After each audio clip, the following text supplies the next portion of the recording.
Rien n'effraie l'armée rouge en longue expédition.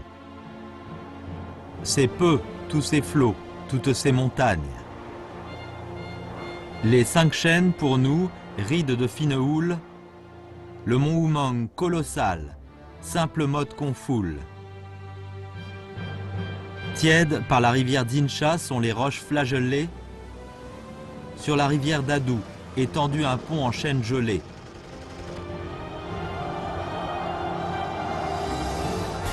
Sur le mont Minshan, la neige immense a de quoi nous séduire. Les 3 années passées, se répand le sourire.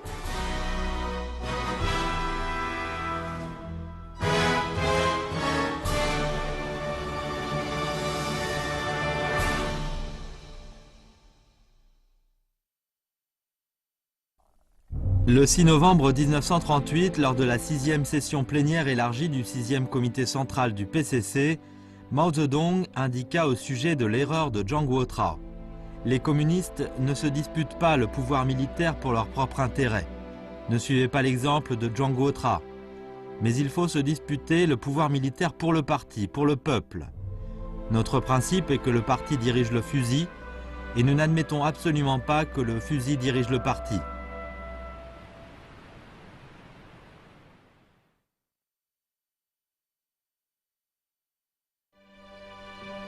Dans ce temple du seigneur Guan, à Hadapu, l'armée du premier front convoqua une réunion des officiers de niveau supérieur au commandement du régiment. Mao Zedong annonça que le journal du Kuomintang soit remercié pour nous avoir filé l'information sur l'armée rouge du Shanxi septentrional. Si nous voulons combattre les envahisseurs japonais, nous devons d'abord nous rendre dans le Shanxi septentrional. Là, il y a l'armée rouge de Liu Zhedan.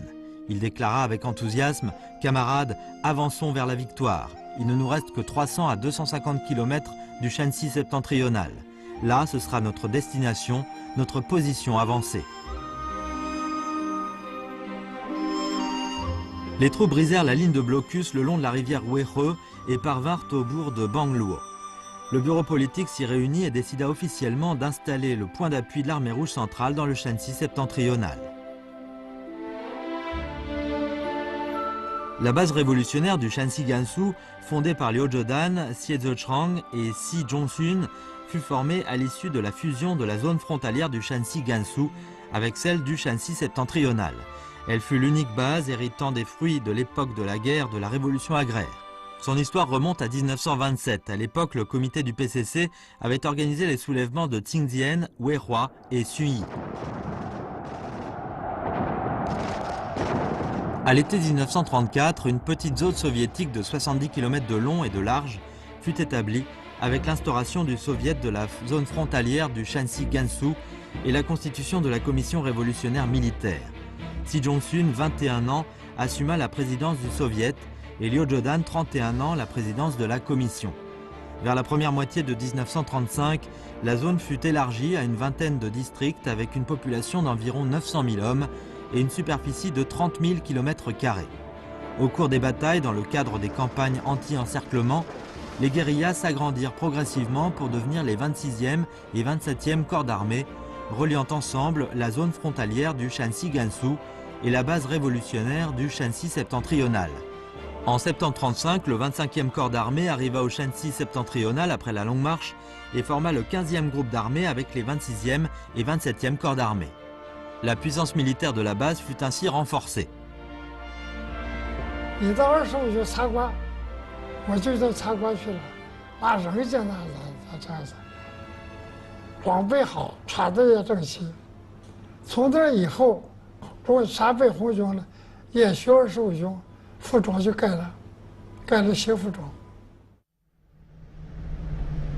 Hadapu à la base du Shanxi Gansu, il fallut franchir le mont Liupran, situé aux confins du Gansu et du Ningxia. Ce mont fut la dernière haute montagne que l'armée rouge centrale franchit dans sa longue marche. Après le mont Liupran, la base du Shanxi Gansu fut à 2 pas de là. À cet effet, Mao Zedong composa le célèbre poème « Le mont Liupran » sur l'air de Tsingpingyue.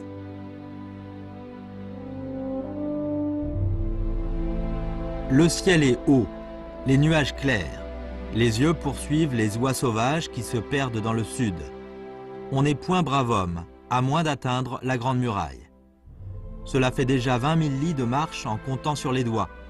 Sur la cime du mont Liuprán, les drapeaux rouges flottent au gré du vent d'ouest. Aujourd'hui, nous tenons en main la longue corde. Quel jour pourrons-nous ligoter enfin le dragon ténébreux?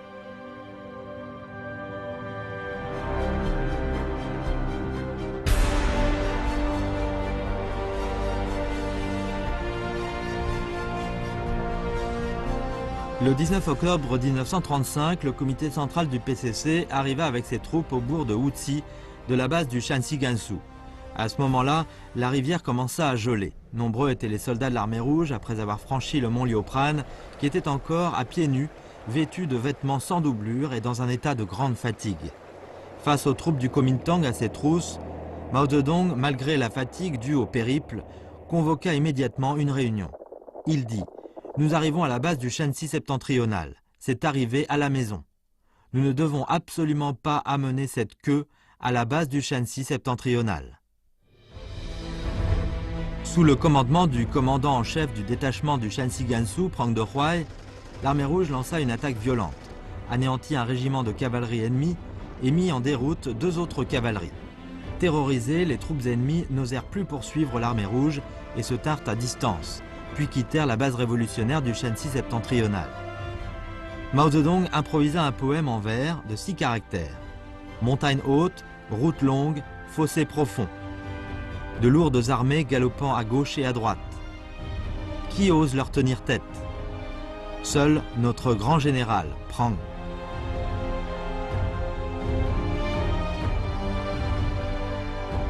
Jusqu'ici, l'armée rouge centrale mit fin victorieusement à sa longue marche de 25 000 lis. Début novembre, elle fit jonction avec le 15e groupe d'armée à Gantuan.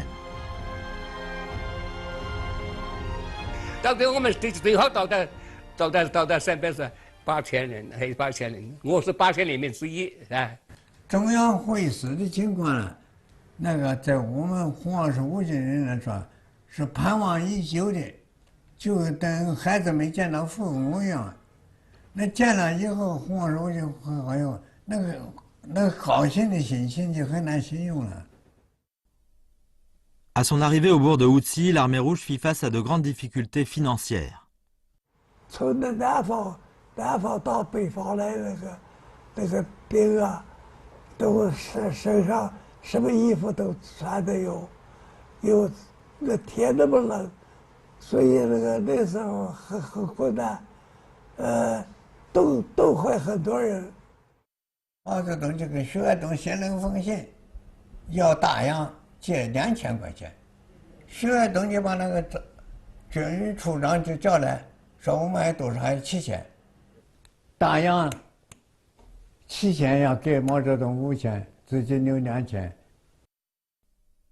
Xu Haidong apporta non seulement un grand soutien à l'armée rouge centrale sur le plan financier, mais obéit résolument au leadership du comité central sur le plan politique.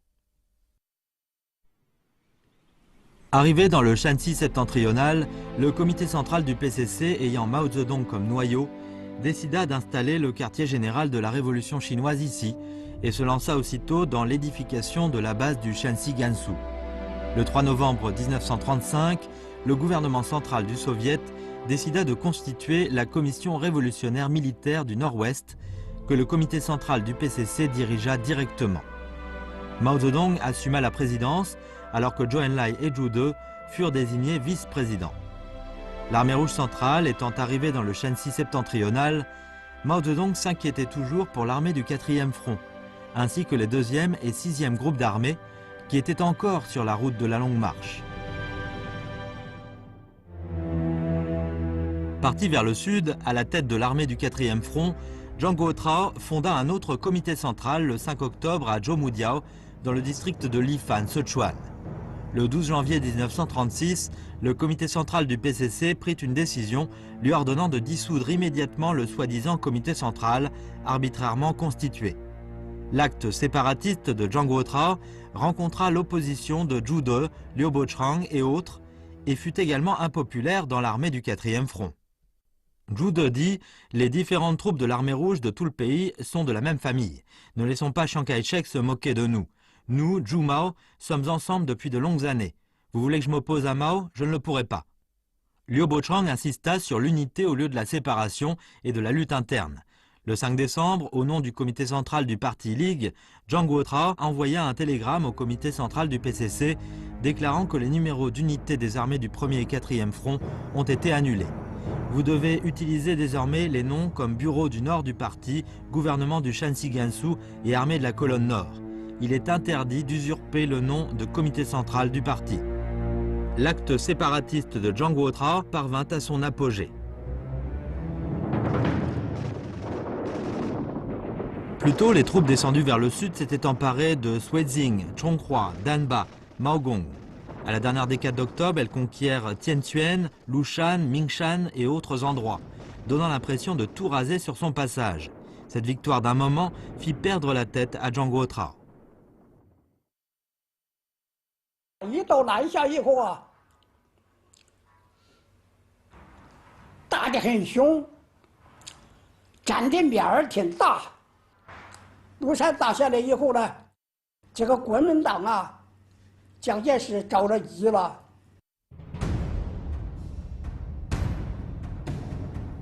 Si l'ouest du Sichuan était perdu, Chengdu serait en danger.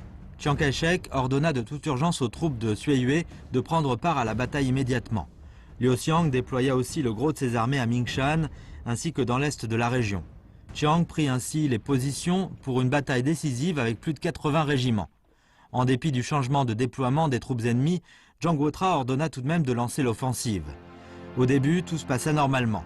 L'armée rouge plie l'important bourg de Baishangguan, dans le nord-est de Mingshan. Mingshan semblait être prise. Mais l'élan fut très vite stoppé par l'interception des forces ennemies supérieures en nombre. Couvertes par des raids aériens et des bombardements d'artillerie, une dizaine de brigades ennemies chargèrent contre la position de l'armée rouge d'une longueur d'environ 5 km. La bataille fut très violente. 我们那个时候的武器，最多就是机枪，连迫击炮都很少。可是国民党呢，有机枪，有小炮，还在天上来的，他还开着铁甲车。敌人的飞机啊，每天天不亮就从成都、从雅安，还有机场出发，就到我们飞到我们阵地上面去，轮番进行轰炸扫射，确实很严重。有时候我们北站湾打仗的时候啊，是一个连都打光了，没有了。我那个时候主力师啊，那一个团打的就是那个400-500人啊，400-500人退下来，你不能打了啊。 退下来，谢友部队上来了。啊，又要我带2个团去打谢友这18个团。在我们那个阵地前面，那是稻田嘛，稻田里面，地根上、山洼里、山坡上都是死尸，那个仗打的是很那个的。后来呢，敌人他力量强。 他攻进了白色了，他攻上来了，攻上来那个白色就打肉搏战嘛。所以你看那个房子里面，房子墙上、墙壁啥的，到处都是血迹。La bataille dura 7 jours et 7 nuits.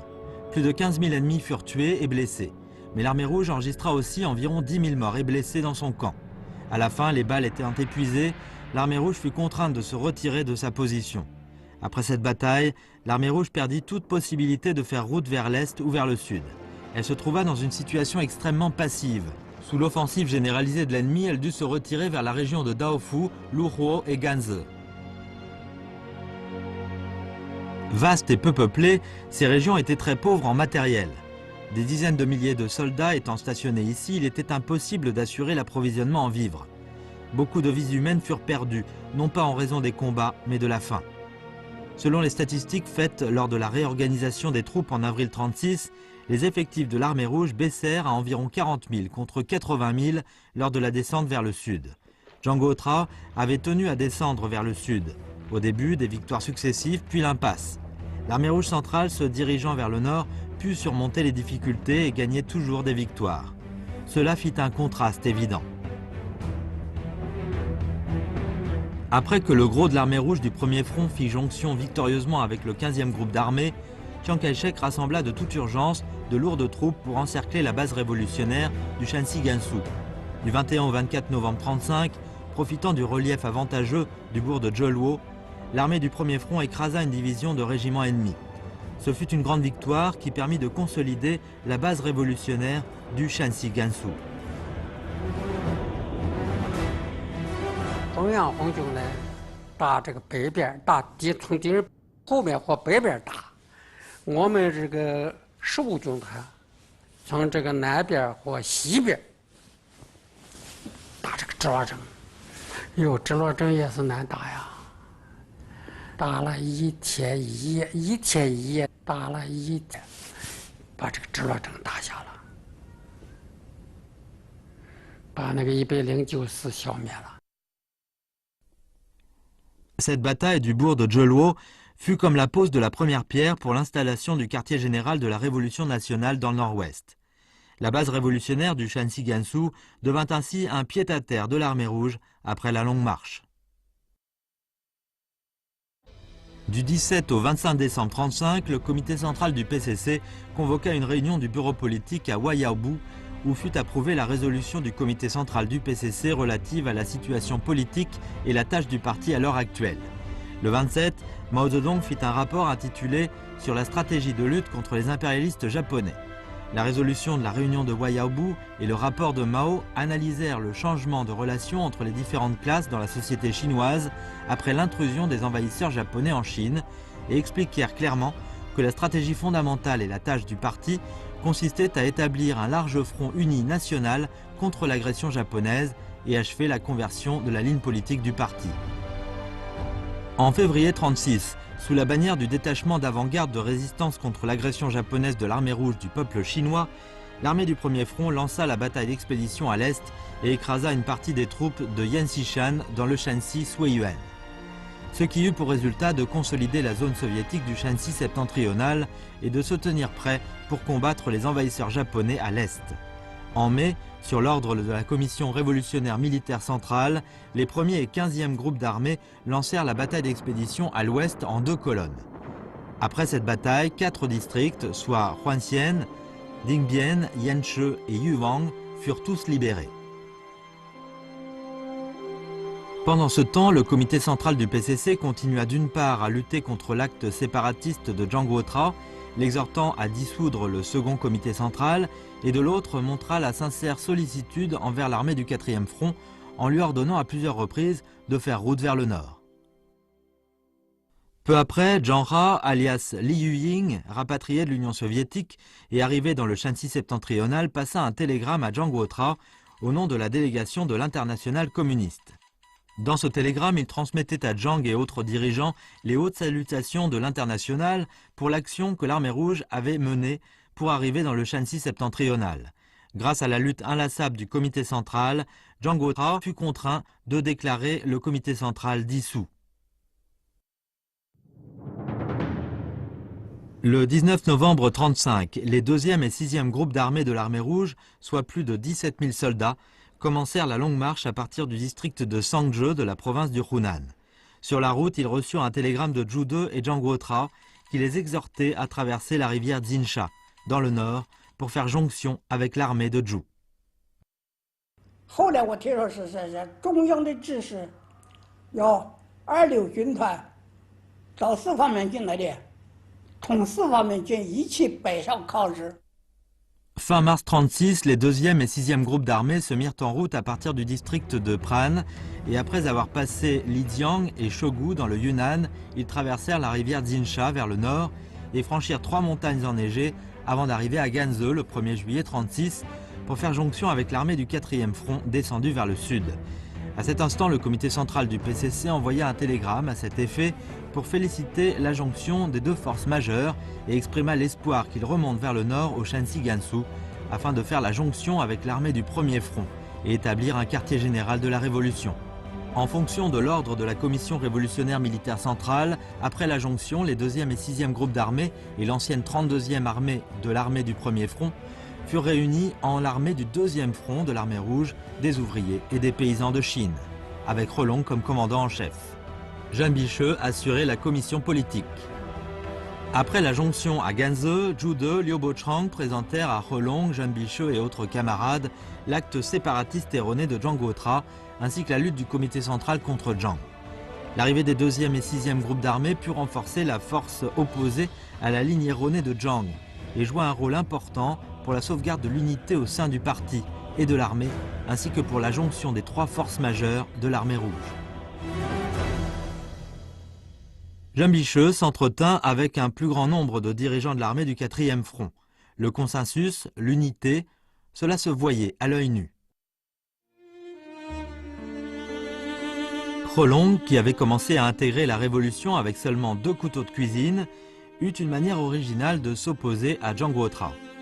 En 1961, alors qu'il se souvenait de ce passé, il dit « Lors du rassemblement célébrant la jonction, j'étais assis à côté de Zhang Guotra. Quand il s'est levé pour prendre la parole, j'ai chuchoté à son oreille, mi-sérieux, mi-badin. Guotra, ne parlez que d'unité, surtout pas de séparation. Autrement, je tirerai une balle sournoise dans votre dos. » 他的讲话，这样一句话讲得很有名的句话。他这个话是针对中国头讲的，中国头不是分裂党嘛？他叫任何人离开了共产党的领导，名字叫做干不成。 En juillet 1936, après bien des péripéties et des vicissitudes, le gros de l'armée rouge du 4e front commença à faire route vers le nord, suivi de l'armée du 2e front. À ce moment, les 2 puissantes troupes, les armées des 2e et 4e fronts, comme 2 coulées de fer rouge, se dirigèrent de façon impétueuse vers le nord. Conformément aux directives du comité central, l'armée du 1er front s'activa aussi pour accueillir les 2 grosses armées. À ce moment, les 3 forces majeures de l'armée rouge se firent écho et la jonction fut imminente. 大家都是说很高兴呐，说我们要到陕北革命根据地去了，毛主席在那里啊，欢欣鼓舞的嘞。但是这下说我们可以有救了，胜利了，这是。 L'arrivée des armées des 2e et 4e fronts étant imminente, le comité central avait pris des dispositions. Il exigea que les départements concernés tiennent prêts les locaux, les vêtements d'hiver, les provisions. Étant donné les difficultés financières à l'époque, Mao Zedong, Zhou Enlai et autres prirent l'initiative de réduire leur allocation personnelle de 12 yuan à 5, cela pour réduire les dépenses et faire face ensemble aux difficultés. En septembre 1936, Mao Zedong et Pang Dehuai ordonnèrent au premier groupe d'armées de sortir de la zone soviétique du Shanxi Gansu Ningxia, au sud-ouest, pour accueillir les armées des 2e et 4e fronts. Le 9 octobre 1936, les armées des 1er et 4e fronts firent jonction à Huining.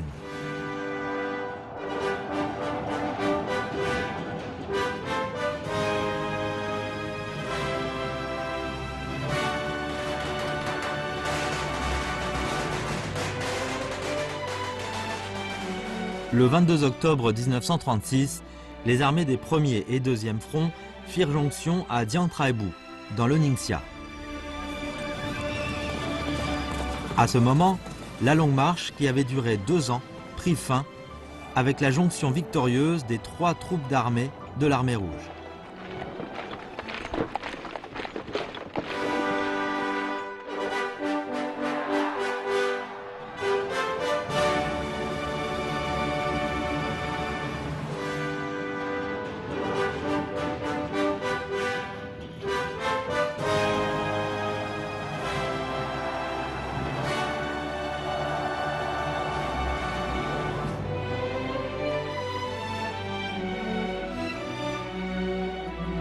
我就这么撩得高高的，撩高我只怕摔下，我都哭了。哎呀，喊口号，喊了口号，共产党万岁啊！打倒国民党。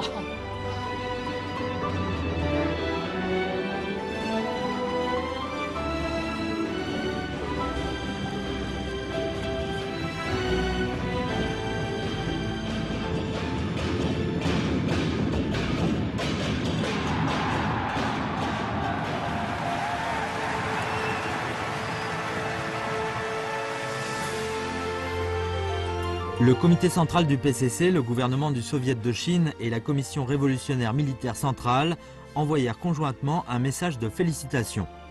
Notre présente jonction à cette position de front anti-japonaise prouve que les impérialistes japonais vont subir des frappes par le détachement d'avant-garde anti-japonais le plus tenace de toute la nation pour leur invasion de bandits dans notre pays. Elle signifie que le Front uni national anti-japonais de Chine et les forces unies anti-japonaises bénéficient désormais d'un soutien robuste. Elle marque que les compatriotes souffrant le martyre dans le pays ont dorénavant un noyau d'union dans la lutte contre l'humiliation et montre que les ouvriers, paysans, étudiants, militaires, journalistes, marchands patriotes sur le front anti-japonais, les braves volontaires du Nord-Est ainsi que toutes les autres personnes patriotes ayant un noble idéal ont maintenant un soutien et un chef.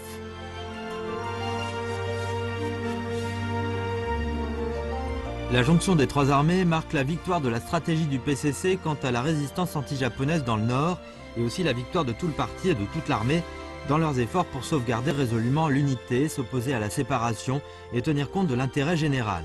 Elle signifie aussi la victoire de la haute centralisation et unification de tout le parti et de toute l'armée. Le 30 octobre 2014, lors de la réunion de travail politique de toute l'armée, Xi Jinping soulignait « Nous en tenir à la direction absolue de l'armée par le parti est l'âme de nos efforts pour renforcer notre armée, forger une âme robuste de notre armée est la tâche centrale de notre travail politique. Cela ne doit souffrir aucune diversion dans aucun cas. Nous devons être intimement conscients de la position et du rôle important du travail politique dans notre armée et transmettre la bonne tradition forgée avec le sang et la vie des pionniers à nos descendants de génération en génération. » Quand les armées des 1er, 2e et 4e fronts et le 25e corps d'armée commencèrent la longue marche, leurs effectifs totalisaient plus de 200 000 hommes. Mais à l'arrivée, à la fin, dans le Shanxi septentrional, il ne restait que 30 000 hommes. Ces pierres tombales des martyrs, ces longues listes des noms des héros, sont l'interprétation la plus pathétique et la plus profonde de la foi et de la conviction, comme du fer des communistes, et le témoignage le plus vivant et le plus puissant de la discipline et du sens de la responsabilité, comme du fer des officiers et soldats de l'armée rouge. En tant de soldats de l'armée rouge qui moururent au champ de bataille ou de faim, de froid, de maladie, dans les montagnes enneigées et la prairie, n'ont pas eu leur pierre tombale. Jusqu'à aujourd'hui, nous cherchons toujours à savoir leur nom.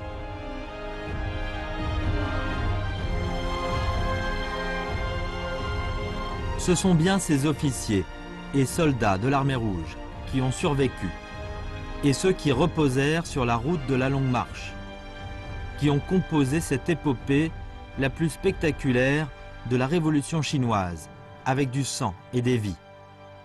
Pour les communistes et l'armée rouge, éprouvés par 1000 adversités, d'innombrables difficultés et péripéties, y aurait-il un ennemi qui soit invincible dans leurs périples à venir ?